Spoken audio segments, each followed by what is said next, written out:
আসসালামু আলাইকুম। Facebook, TikTok, YouTube বন্ধুরা কেমন আছেন সবাই? আমি আলহামদুলিল্লাহ ভালো আছি। আজকে বাসায় মেহমান আসবে, তাই কি ইফতারিতে কি আয়োজন? তো হঠাৎ করে বাসায় বলতেছে যে কাচ্চি রান্না করো।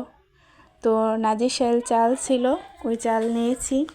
কিছুক্ষণ ভালো করে ধুয়ে চালটা আগে ভিজিয়ে রাখলে খাবারটা রান্না করলে খুব সুন্দর হয়, ভাতটা ভেঙে যায় না। তো আমি চালটা ভিজিয়ে রেখেছি। এখানে আমি কিছু পেঁয়াজ কুচি তেলের মধ্যে ভেজে নিয়েছি। তো কাঁচামরিচ, টমেটো আর পেঁয়াজ আমি ব্লেন্ডার করে নিয়েছি। তো দিয়ে দিয়েছি আদা বাটা, রসুন বাটা, এলাচ, দারচিনি, তেজপাতা সব মশলা দিয়ে দিয়েছি। ভালো করে সুন্দর করে আমি কষিয়ে নিচ্ছি। যত বেশি কষানো হবে এটার মধ্যে কোনো আদা রসুনের গন্ধ যাতে না থাকে, তাহলে খাবারটা খেতে আলহামদুলিল্লাহ ভালো হয়। তো আমি ভালো করে মশলা ওখানে কষিয়ে নিচ্ছি। আরেক চুলায় আমি কিছু পরিমাণ পানি, এলাচ, দারচিনি, তেজপাতা, লবঙ্গ, লেবুর রস, সাদা তেল আমি দিয়ে দিচ্ছি। এর মধ্যে আমি চালটা ফুটিয়ে নেব। তেল, লেবুর রস দিলে চালটা সুন্দর ঝরঝরা থাকে। তো আমি ভালো করে পানি ফুটিয়ে নিয়েছি। এর মধ্যে চাল আমি দিয়ে দিয়েছি।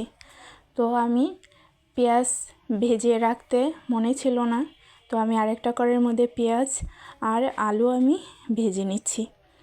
তো এই কাচ্চির মধ্যে দিলে খাবারটা খেতে ভালো লাগে, দেখতেও সুন্দর লাগে। তো আমি কয়েকটি আলু আমি ভেজে নিচ্ছি। আলুর মধ্যে অল্প মরিচের গুঁড়া আর লবণ মেখে নিয়েছিলাম। তো আস্তে আস্তে আমি ভেজে নিচ্ছি। দুটা চুলা যেহেতু, দুটার মধ্যে দুটা আমি বসিয়ে দিয়েছি। এর মধ্যে আমার ভাতের যে চালটা ফুটে গেছে আমি চালনির মধ্যে ছেঁকে নিয়েছি। মাংস আর আলু আমি ভেজে একটা বলের মধ্যে রেখে দিয়েছিলাম। তো মাংসর আমি ভিডিও উঠাতে পারিনি, ভিডিও অনেক বড় হয়ে যায়, তো আমি পরের দেখিয়ে দেব। তো এর মধ্যে আমি মাংস, আলু, মশলা কষিয়েছি এর মধ্যে দিয়ে দিয়েছি।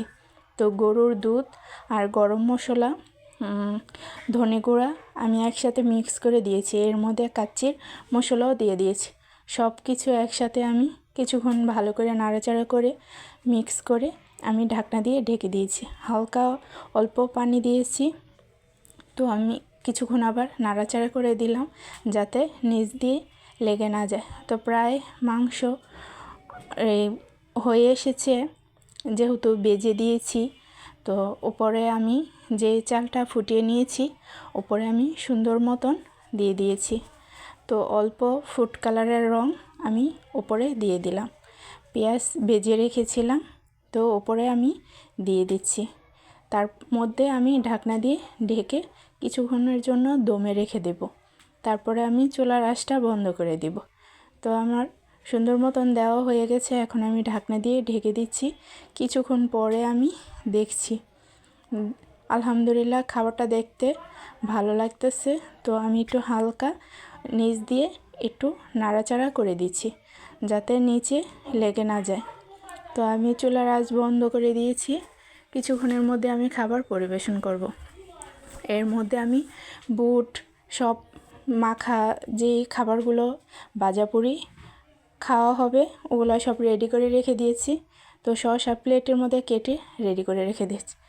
এর মধ্যে একটা আমি বড় প্লেটের মধ্যে খাবার বেড়ে সুন্দর মতন পরিবেশনের জন্য নিয়েছি। তো আমি ডিম সিদ্ধ ওপরে দিয়েছি, লেবু, টমেটো, শসা দিয়ে একটু সুন্দর মতন সাজিয়ে নিয়েছি খাবারটা। আজকের আমাদের ইফতারি। তো খাবারটা কেমন হয়েছে কমেন্টে জানাবেন। আল্লাহ হাফেজ।